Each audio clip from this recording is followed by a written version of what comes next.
My grandfather was an opera singer. Okay. And he was like very close. He was also my godfather at birth. Okay. So I spent a lot of time with him and been to a couple of his shows and stuff like that. And he was a big inspiration. He's the one that always told me, like, there's a few people in my family who knew I wanted to do it, but I didn't tell, like, everybody, you know? But he was one of the people that I told, and he's like, no matter who's doing it, your brother, your sister, your mom, your dad, don't let anybody tell you you can't do it. Right.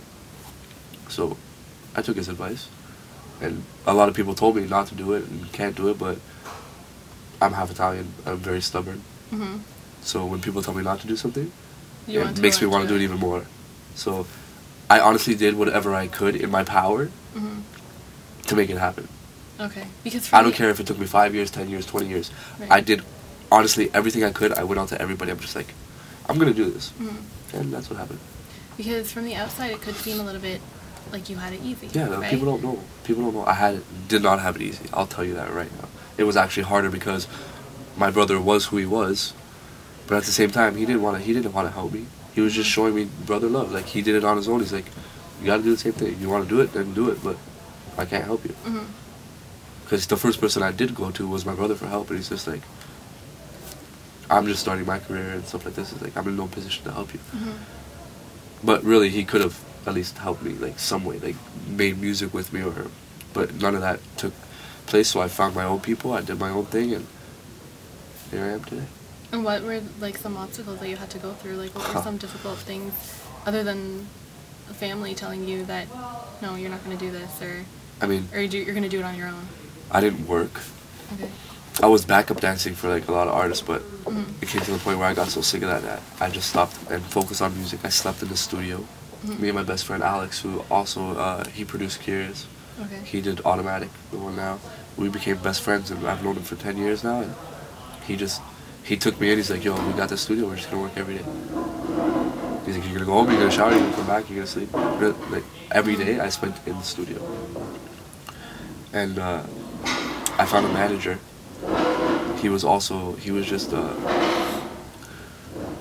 just, you know, screwed up. Okay. He just fed me lies and lies and lies, told me this was going to happen, told me this was going to happen. But nothing ever really happened. So I fired him. Okay. Was that a difficult decision? He put a lawsuit. Okay. But obviously he lost. Because he had nothing to sue me for. Santana, Mr. Danny Fernandes, you dig? It's going down. I'm curious. I recorded Curious in 2003. And didn't release it until 2008. But in the meantime, I had known a few people who knew Joel's Santana. Okay. So I had hit him up, and I'm like, yo, I got this track. What do you want? He's like, this much. I'm like, no problem. Sent the track. He sent it back. Released it in Canada, independently by myself. I went to all the radio stations and knew who I knew. I'm like, here, play this, play this, play this. The song was so good that they just could not play it, you know? And I had one of the biggest rappers in the world on it. Eventually it made its way around the country, I don't even know how. And then it made its way out, like, to the official charts. Like the CHR is like the official radio charts in Canada. It made like top 20. So that's when I met CP Records. They hit me up and they're like, you got a top 20 single in Canada but you don't have a record label or a record deal or anything? I'm like, yep. They were so impressed by how I did everything. And honestly, that just there took me like 10 years to even get. 2 weeks later, I signed a record deal with CP Records. A week later, shot the video. Bam, bam, bam, bam, bam. Everything just started happening. So ever since then, has it become a little bit more easy? Like, no, it actually got harder. Really? Yeah. I mean, once you have a record label, it's more work. They're always on top of you. Are you going to the gym? Are you doing this? Are you doing this? You gotta do this. You can't do this. You can't do that. You can't do that. You can't go here. You can't go there. So I have no life. Really? Yeah. My life is work. I work every day. Okay, so what about the stress level? Like, probably, I'm sure there's a lot more pressure. There's days where I just want to be like, I don't want to do anything today. But that really can't happen. So. Okay. So are you actually touring around right now? Like, are you going to be promoting your new album? Yeah. The album's out November 2nd. From November 2nd to November 11th, I'm doing all the big cities in the country and all the malls. So like West Edmonton Mall, the Montreal, I think it's called the Reno Center in Okay. Montreal. Like all the big malls in each city. Just to promote performing. I'm doing Vaughan Mills on November 2nd. Okay, Yeah. so that's like the day of. Yeah, the day Are you of. going to be doing signing Yeah. as well? Okay. Performance and signing.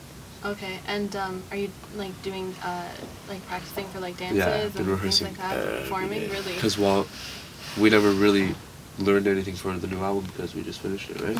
So now I'm learning all the choreography for the new stuff. So I'm in rehearsals. Like after here, I'm going to rehearse. Okay, so everything's a little bit new. Yeah. Alright, and so how does it feel like performing? I'm sure it's completely different than recording. To be honest, like I don't even know how I do it. Really? It's like. I've heard a lot of artists say that they like something comes over them and they're just a Oh, completely different person. It's The like, adrenaline, like once you yeah. get on stage and you hear screaming, that's it. You're done. You're done. So it's just like I can't explain the feeling. It just feels so good that like I don't even see anybody. You know what I mean? I just do what I gotta do. That's it.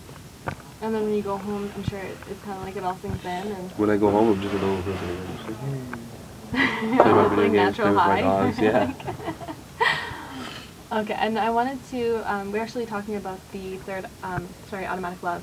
We were talking about the album and inspiration, and you're saying how you've been working for it for the past 3 years.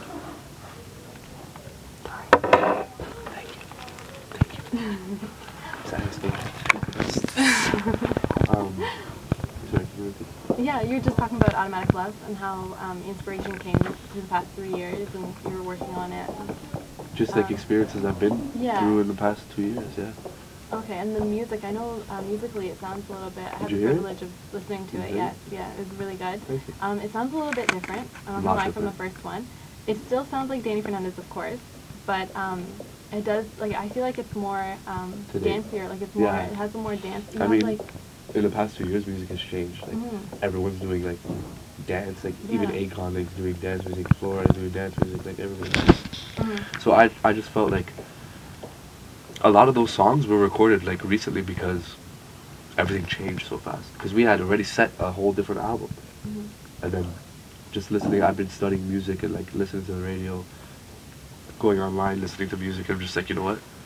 We need to make this music up to date because music has changed completely. And like I said, I didn't have a lot of time to work on the first album because it was so rushed. I didn't get to write anything pretty much. Okay. There was Curious and Never Again, which were old songs that I just put on the album. Never Again is my favorite song. Thank you. I wrote that song in 2003. Okay. They released it like 7 years later. Okay. But wow. This album, I really got to get my hands into it. Me and Belly just went crazy. We recorded like 30 songs. Did you actually record songs and then have to change it up, or? Yeah. Okay, so you had it like set and ready. I had it ready, set and ready, and then just change it around. Change it around. Last minute song here, last minute song there. Take Me Away, actually, which is gonna be the second single. It was recorded like a month ago. Oh, okay. Wow. Yeah. My boss hit me up. He's like, "Yo, we need one more smash." I'm like, "Where the hell are we gonna get it?" So I hit up my boy Spins. He's like a house producer. He gave me this beat. Me and Belly went into the studio and just sat there all day. And like, we didn't even write anything down. We just went into the booth and just started talking. Like, just went crazy. That's what came out of it. That's amazing. So are we gonna get to hear the other songs that you recorded, or like are they gonna be? Maybe. Maybe we'll do like a, you know how everyone's doing the like, special edition and then throw like 3 more new songs or 4 more new songs, or we'll just probably release them on the internet and stuff like that. Oh really? Yeah. So not even like another album for them, or? No. You wouldn't do that? No, because the music's gonna change again, so you know. Yeah, and you have a lot of like you have a mix with Danny Fernandes, like a remix. That's to the second single, which is Take Me Away. Yeah. Okay, and what was that like? Well, I never got to meet him. Okay, but it's different. It's different, very different. Like it's like what was it like listening to your music? That was kind of like. To be honest, at first I heard it, I'm like, I didn't even like it. Oh no way. Yeah, I was like, this is house mix, music. Though. Yeah, no, it's great. Like mix. I listened to it over and over, and I'm just like, okay, it's pretty sick.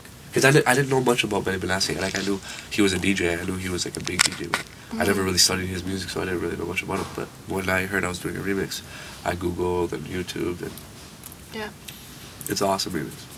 So now you're kind of now I feel more comfortable. I guess it's because no, because I heard the original, and the original is like it's really good, and then you hear the remix, and it was like nothing, just Take Me Away, the whole thing. Yeah, you know, and it's also because it's very different than your style, and what it's you're house used music, to, I guess, right? Serious house music. Yeah, and we know a lot of. Do you speak Portuguese? Yeah, a little bit. A little bit. I know, like, okay, Nelly Furtado, for example, she incorporates a lot of Portuguese music style into her songs. Like, do you see yourself doing something like that? The Portuguese radio stations here in Toronto like, play my music. So I'm doing Portuguese versions to all my singles, so they can play it. Oh, okay.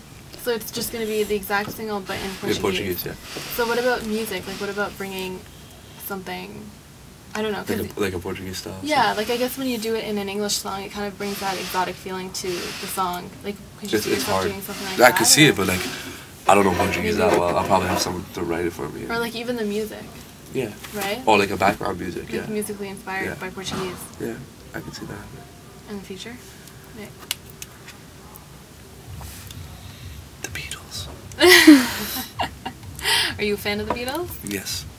Or are you just saying that? Oh, yeah. It was actually John Lennon's 70th birthday not too long ago.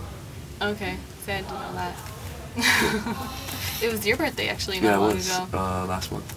Yeah. Happy belated birthday. Thank you very much. I was actually looking on your page and you're only 25. Yeah. Wow. Yeah. Remember, I feel old. Do you feel old? Yeah. But you've accomplished a lot. Yeah, I have. And I'm sure there's a lot more that you want to accomplish that you feel that you haven't accomplished. Yeah. What are like the things that you see yourself doing, I guess, in the near future and way down the road?